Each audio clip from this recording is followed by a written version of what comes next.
Goodbye, Mrs. Mondlane. Chisisi, I'll get right back to you with a plan for action.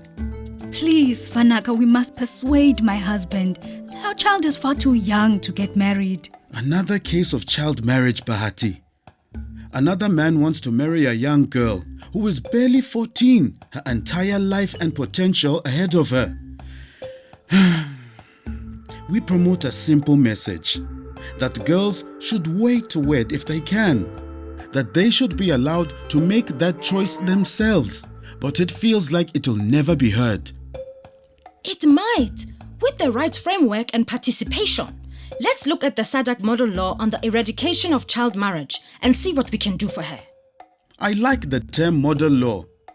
It really describes that this is a standardized law on child marriage that can be used as a guiding benchmark in every country in the SADC region. And it's quite specific. A lot of work went into developing this. I know several countries have already used it to improve their legislation to end child marriage. I can't wait to know more. Getting started immediately.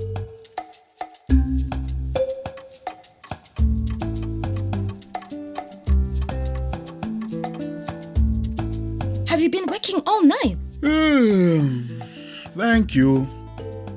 Yes, but it was worth it.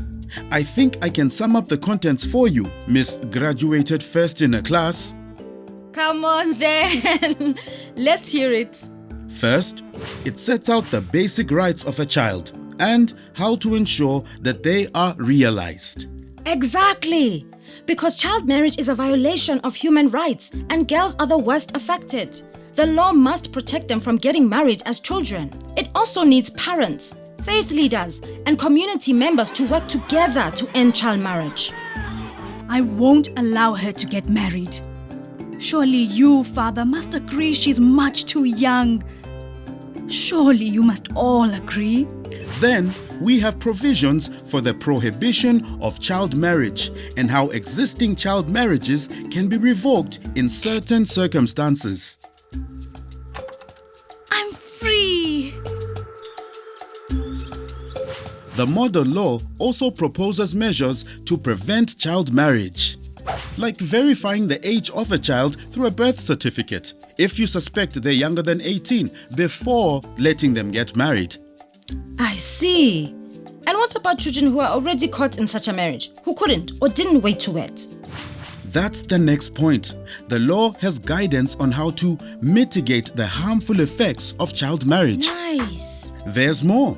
The model also supports the monitoring of child marriage and champions the creation of public records on the practice. That will ensure the situation is constantly evaluated and proper data is collected for future use. Exactly. And then the last important point.